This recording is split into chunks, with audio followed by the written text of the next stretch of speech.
About a week ago, I started a new video series in which I was unpacking the concept that there are primarily only two worldviews, that of collectivism and the other of individualism. So today we're going to continue on and look at the origin of human rights and how both individualists and collectivists view them similarly and so differently. For starters, both collectivists and individualists, when asked, would both be in agreement that human rights are important. But if you were to ask just how important when compared to other values, you would immediately begin to see the contrast between the two groups. And if you really wanted to contrast them even further, you could simply do so by asking, what's the origin of these rights? First off, let's define the terms. Rights are not tangible entities that can be seen or measured. They are, after all, abstract concepts within the mind and societies at large. They are whatever is generally agreed upon at any given point in time and place. Their nature morphs with the evolution of civilization, and they vary dramatically between cultures. For example, one culture may accept that rights are granted by rulers who derive said authority from God. Another culture may claim that rights are solely granted by God and given directly to the people, while in other cultures, rights are simply perceived as a valid claim to the material possessions of another in the same culture. Now, people living in feudal or tyrannical dictatorships, such as those in North Korea, don't spend a whole lot of time even thinking about rights, because unlike those of us who live in supposed democracies, they have no expectation of ever having said rights. Many primitive cultures don't even have a word for rights. It's not a concept that's rooted firmly in their DNA. Now, due to the immense diversity in the concept of human rights, there of course cannot be any consensus, thereby leaving them undefined to everyone's mutual dissatisfaction. However, that does not mean they cannot be defined to our own personal satisfaction. Even though we don't have to insist that those in other cultures agree with us, it's paramount that if we wish to live in a culture of our liking, one in which we are allowed the maximum amount of personal freedom, our commitment to spelling out a preferred definition of human rights is essential. If we're not committed to this, the end result will be that when it comes to the concept of what rights should be, it's highly probable that we will live under a definition not of our liking. The first thing to wrap our heads around as we work toward a useful definition of rights is that their source determines their nature.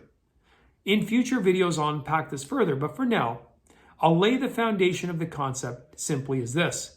For example, let's say a security guard is hired by a gated community to protect said community and the property, as well as its residents, of course.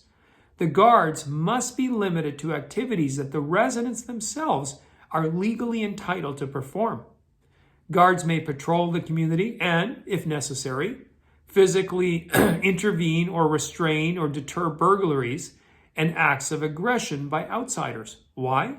Because the very residents they're protecting have a right to do those things as well. However, the guards may not compel residents to send their children to bed by 9 p.m., or donate to Planned Parenthood, or set money aside for their future retirement, or refrain from smoking, or utilize only certain types of medical treatments. Why not? Because the residents are the source of the authority, and they have no right to compel their fellow neighbors in these very matters. Simply put, the authority cannot exceed its source. In reality, though, most of the world's laws today violate this bedrock principle. In societies that have been sheltered for many generations from war and revolution on their shores, like Canada, for instance, it's easy to forget that those rights the citizens enjoy today have been secured by the sacrifice of others through military conflicts. Even though they've been handed to the next generation as a gift, these freedoms have come at a cost of blood and treasure. For example, the Bill of Rights of the United States Constitution is a classic example. The men who drafted this document were able to do so only because they represented 13 states that defeated the military forces of Great Britain. Had they lost the War of Independence, they would have had no opportunity to write a Bill of Rights or anything else for that matter.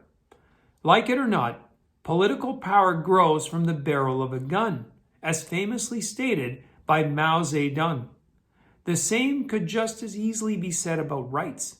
A man or woman may declare that he or she has a right to do such and such, derived from law or from constitution or even from God himself. But if a tyrant, king, thug, or a soldier holds a gun to his or her head, the power to exercise said rights immediately cease to be. Like it or not, rights are always based on power. That's why when folks either lose the ability or the willingness to physically defend their rights, they will never be able to exercise them.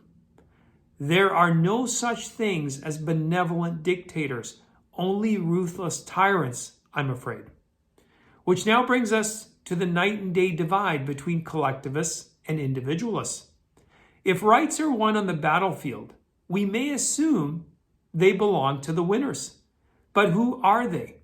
Do governments win wars or do people? If governments win wars and people merely fight them, then logically, governments hold the rights and may grant or deny them to the people at their whim. On the other hand, if people win wars and governments merely serve them in this matter, then the people hold rights and may grant or deny them to the governments. Who serves whom?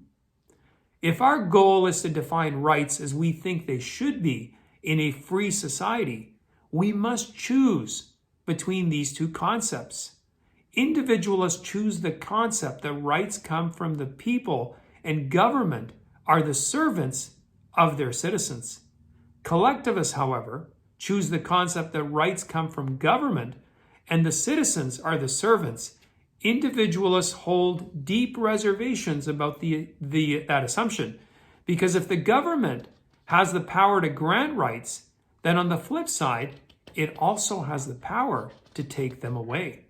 And that concept is incompatible with personal liberty and freedom. The most succinct view of individualism was correctly laid out in the United States Declaration of Independence, which clearly says, "We hold these truths to be self-evident, that all men are created equal, that they are endowed by their Creator with certain unalienable rights, that among these are life, liberty, and the pursuit of happiness, that to secure these rights, governments are instituted among men." Seems crystal clear to me.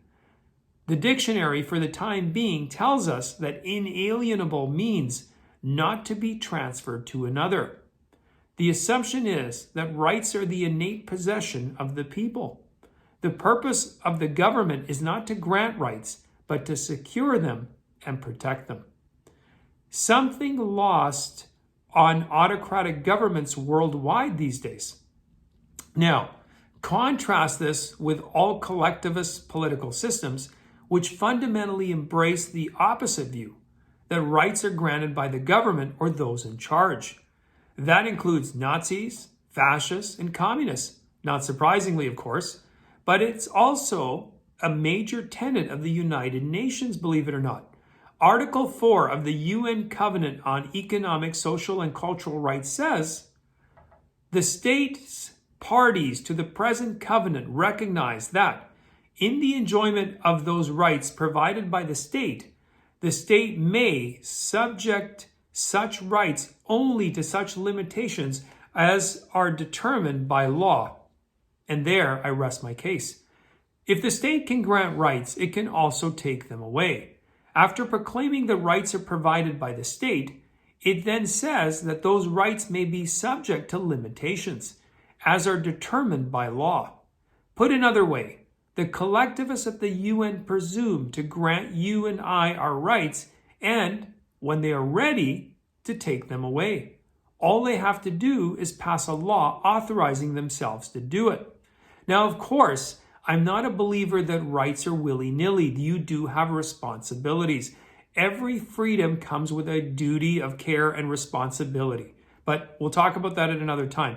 But in closing, contrast that with the Bill of Rights in the United States Constitution, which clearly says Congress shall make no law restricting freedom of speech or religion, peaceful assembly, the right to bear arms, and so forth, not except as determined by law, but no law. The U.S. Constitution embodies the ethics of individualism. The UN embodies the ethic of collectivism. And now, can you see why there is such a push to dethrone the U.S. and demonize it? It's a threat to the very tyranny that tyrants enjoy. Anyway, I hope this has been interesting for you. I will continue this series. I'll have another video coming up soon. As always, you can follow me on my Rumble, my Locals account. If you haven't yet subscribed to my channel, please do so. You can also follow me at Camera612, and I will see you next time.